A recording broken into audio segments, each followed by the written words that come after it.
Hello and welcome to Season 3 of the super awkward fun review of The X-Files. That is the long title. Thank you very much for watching and listening to the show.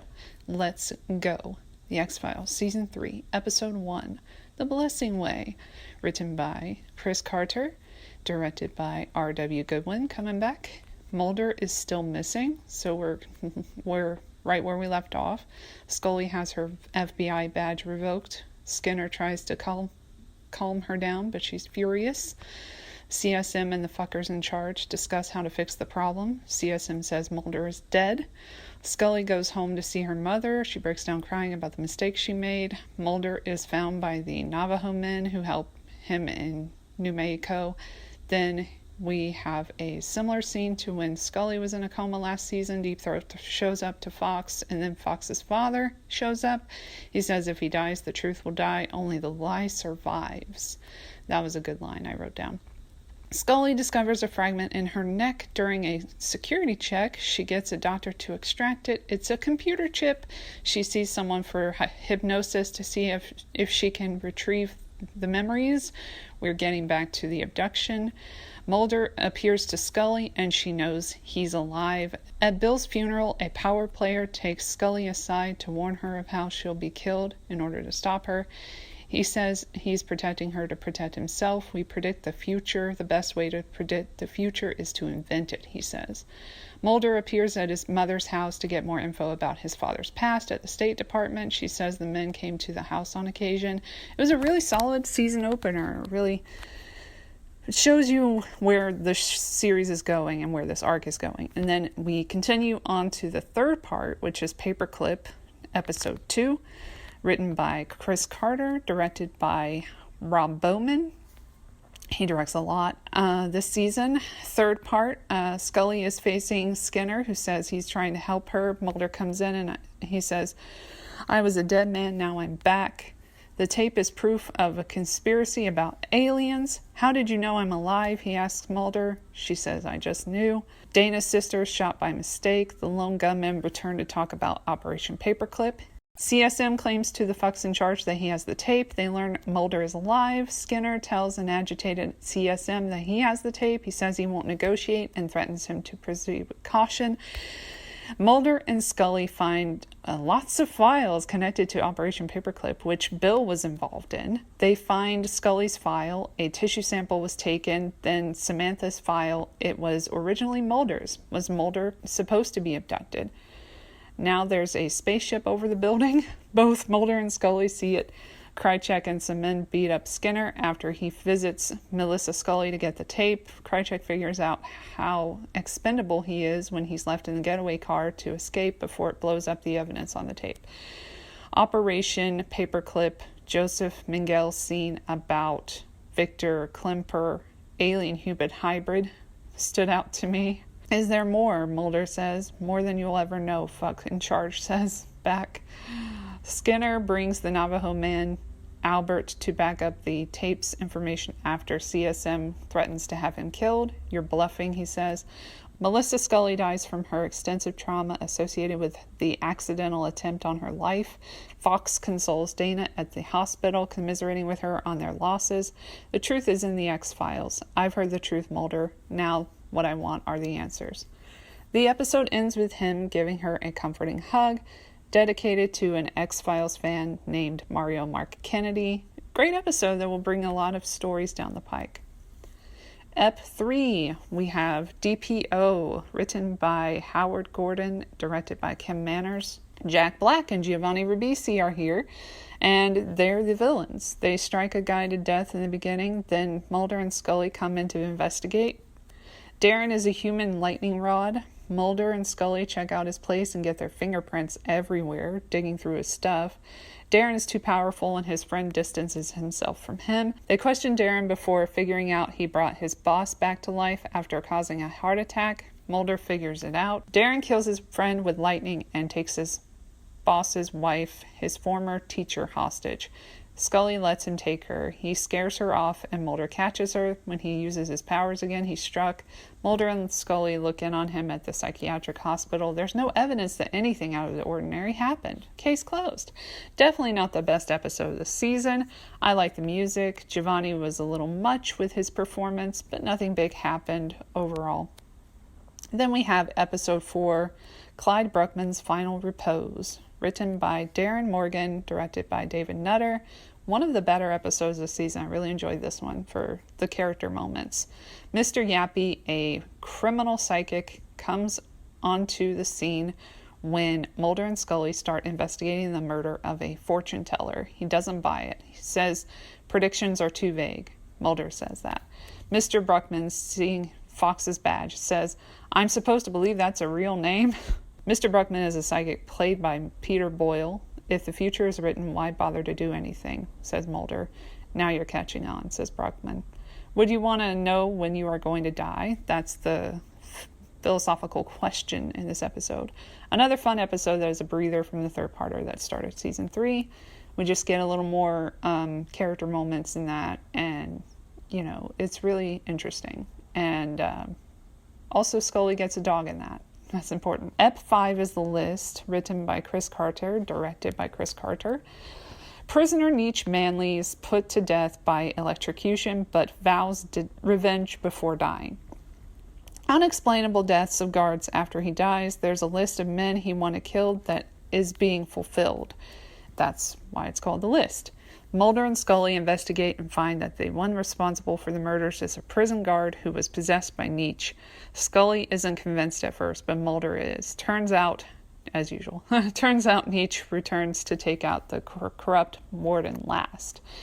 Very prison-y kind of episode, and it's a really interesting episode. A lot of good acting in that episode. Not much else to say. Ep 6, Too Shy, written by Jeffrey Vlaming, directed by David Nutter. Personal ads killer equals Craigslist killer, because it's very realistic. Internet serial killer. Guy regurgitates on his victim and wastes them away. He preys on women through personal ads.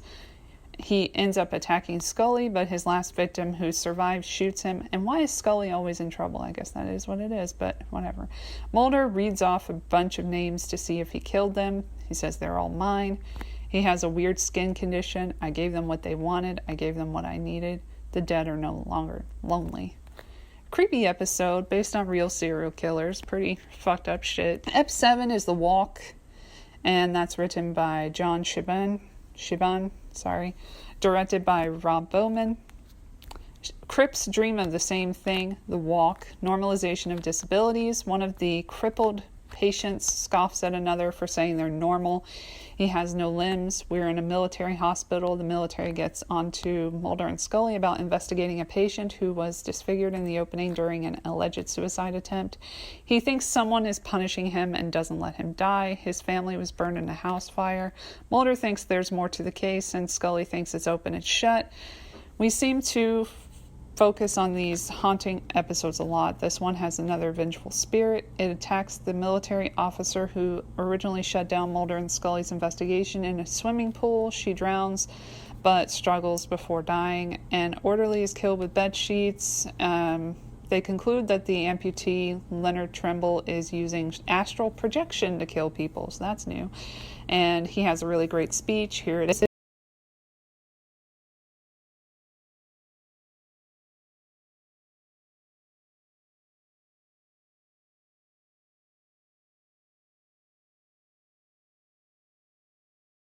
So he's going after all the people he holds responsible for the pain he suffered and the rest of the soldiers suffered. He wanted to shatter their lives, not to kill them. It was war that destroyed Leonard Trimble's body, says the voiceover at the end from Mulder. Sad and poignant anti-war episode, very relevant. Moving on. Episode 8, Oubliette, written by Charles Grant Craig, directed by Kim Manners. Pedo guy at high school photographing young girls. He abducts a girl and a woman says what he says as he takes her, so there's a weird connection. Close talking again about a PCR on Lucy, the chick who fainted while having a nosebleed in the beginning, and her blood, which is the same type as Amy Jacobs, who was abducted. Seems like an empathic connection. Mulder gets really into the case, and Scully mentions Samantha. They eventually find Amy in the water with Lucy's help. He shoots the pedo guy and tries to resuscitate Amy, but Scully tells him to stop. When he does, she coughs up water. While Amy wakes up, Lucy dies. An interesting episode that explores some real-world topics like pedophilia and empathy, but not for pedos, of course. Ep 9, Nisei, written by Chris Carter, Howard Gordon, and Frank Spotnitz, directed by good old David Nutter. Alien Autopsy. Mulder shows Scully a video he bought. I love Mulder so much. The beginning is so funny. And then in the 90s, for a little background, there was a tape widely shown on TV of a purported alien autopsy, and I believe that's what inspired that part of the show. Then when they have the lone gunman back, a conspiracy researcher, Steven Zinzer, is murdered. Scully meets a couple of members of his group, and they say she's one of them. They know she had an unexplained event. Time to delve into her abduction, finally.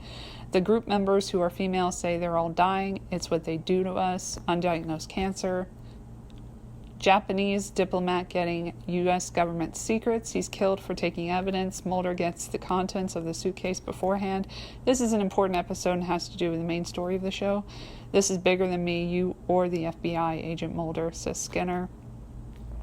Then Mulder gets put in harm's way trying to dig into the alien conspiracy. He follows the train against the wishes of Scully, and we end the episode.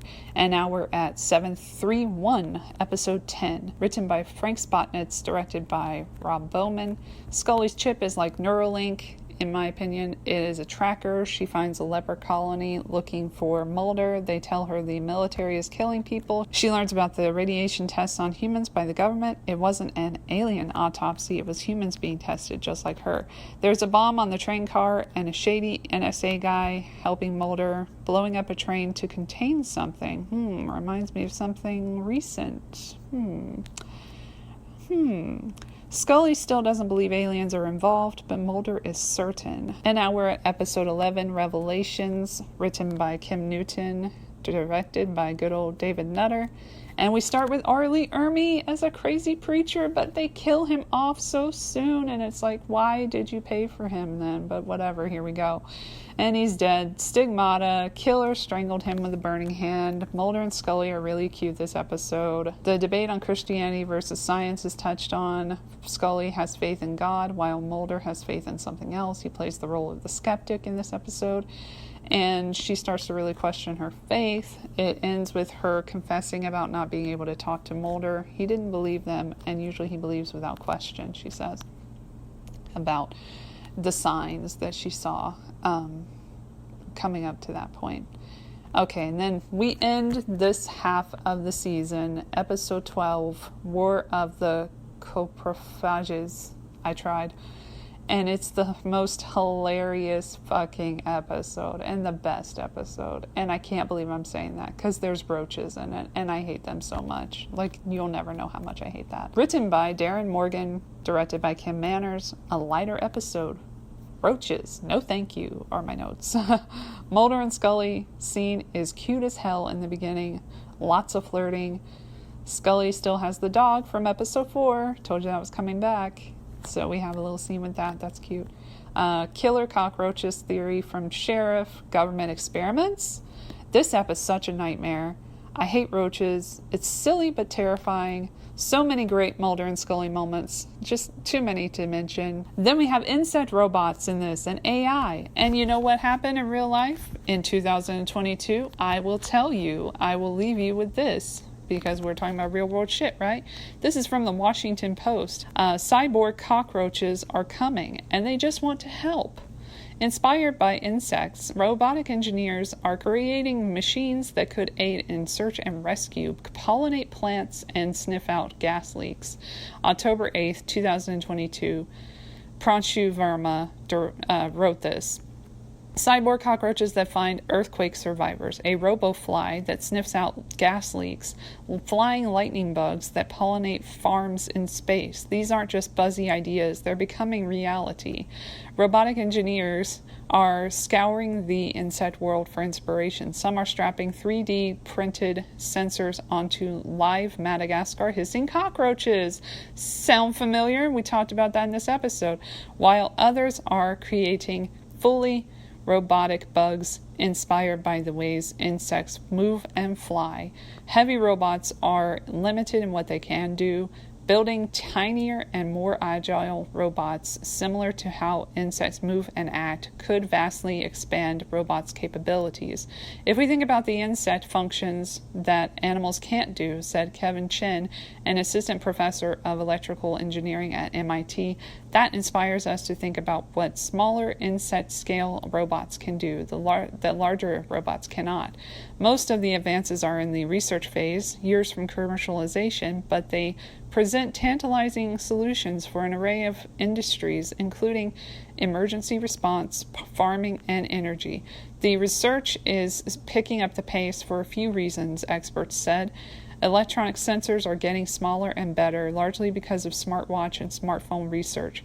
Fabrication techniques have advanced, making it easier to construct tiny parts. Small battery technology is also improving, but several challenges remain. Tiny robots cannot replicate a larger robot's workload.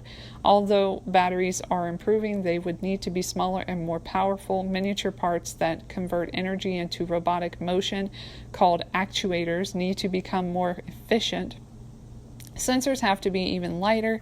We start by looking at how insects solve these problems, and we're making a lot of progress, said Sawyer B. Fuller, an assistant professor who directs the Autonomous Insect Robotics Laboratory at the University of Washington. But there's a lot of things we don't have yet. Much of insect robot research can be divided into a few areas, researchers said. Some scientists build an entire robot to mimic the motion and size of real insects such as bees and lightning bugs. Others put electronics on live insects and control them, essentially creating cyborgs, beings that have both organic and mechanical aspects, like in this episode. There's mechanical cockroaches. While some are experimenting with a hybrid, connecting parts of a live insect, such as an antenna to a machine robot, robotic engineers started looking to insects for inspiration about 10 to 15 years ago, which is after this episode. At the time, few research labs were studying it. 10 years ago, I frankly think it sounded more like science fiction, Chin said. Yeah. But over the years, more researchers have gotten into the space, largely because technology is advancing. Much of the activity has been driven by developments in carbon fibers and lasers, which can make very fine features and complex structures at a small scale, Chen added. Electronic sensors have also gotten better, in large part because smartphones and smartwatches have spurred research to make tinier electronic parts. If you think about your smartphone, there are so many sensors within that, Chen said. You can really leverage a lot of those sensors or put those sensors into micro-scale robots. Kenjiro Fukuda, a researcher at Japan's Riken Thin Film Device Laboratory, leads a team that is strapping 3D printed sensors onto live Madagascar hissing cockroaches. The sensors function like a tiny backpack containing solar panels for power. It has a Bluetooth sensor for remote control. This is crazy. And specialized computers that connect to the cockroach's abdomen and send tiny shocks to direct it left or right. Fukuda envisions these cyborg cockroaches helping in emergency situations such as an earthquake. Survivors might be in the rubble and hard to spot with the naked eye, he said. The cockroaches could be remote controlled and released into the rubble with carbon dioxide sensors and cameras on their backs, helping find people that need saving. Yeah, let's look to the cockroaches to save people. Big people cannot enter under the rubble, Fukuda said. Small insects or small robots can. He said he could also apply this approach to other insects with large shells, such as beetles and cicadas, but many improvements need to be made to battery design and how much power the parts consume before this solution is deployed in real life, he said. When it comes to cyborg insects, not everyone is excited. Jeff Sable, an animal bioethics professor at New York University, said he worries how live insects might feel being controlled by humans while carrying heavy technology. It's unclear if they feel pain or distress from it, he said, but that doesn't mean humans should ignore that. We're not even paying lip service to their welfare or rights, he said. We're not even going through the motion of having laws or policies or review boards in place so that we can half-heartedly try to reduce the harms that we impose on them. Chen is creating flying lightning bug robots. These are fully robotic machines that mimic the way lightning bugs move, communicate, and fly. Inspired by the way lightning bugs use electroluminescence to glow and communicate in real life, Chen's team built soft artificial muscles for flying that control robot wings and emit colored light during flight. This could enable a swarm of these robots to communicate with one another, he said, and they could be used to pollinate crops in vertical farms or even in space. Which is mentioned in this episode. They mention space. I can't. If I want to grow crops in space, I want pollination, he said. In that scenario, a flying robot would be much, much more suitable than sending bees. Fuller of the University of Washington said he looks to insects when creating tiny robots because it's far better than relying on his imagination. You see insects doing crazy things that you would just never be able to do at human scale, he said. We just look at how insects do it. Fuller's team is working to construct a robotic fly. Similar to the cyborg cockroaches, the flies could be used in search and rescue missions. They could also be unleashed to fly around and look for chemical leaks in the air or cracks in piping infrastructure. You open a suitcase and these little robotic flies fly around, he said. Then once you know where the leak is, you can patch it. He said he acknowledges there is a long way to go before his robots can do that. It will be difficult to miniaturize all of these sensors, power packs, and parts needed for robots to move and send back data to teams. Making batteries that are small enough but powerful enough to emit energy needed for robotic functions is a daunting challenge. Stabilizing robots that can flap their wings and fly but also carry sensors will take more design research. Despite the difficulties, he said that scientists are also working to take parts of live insects, such as moth antennae, and attach them to a robot that could one day read data from it. This hybrid method could be a sweet spot for insect robot researchers, he said. I think that's the path to go. Take bits of the biology that really works well and do the rest robotically. Well, that was a lot, and now we're going into the next part of Season 3. Join me in Part 2. Thank you. Bye.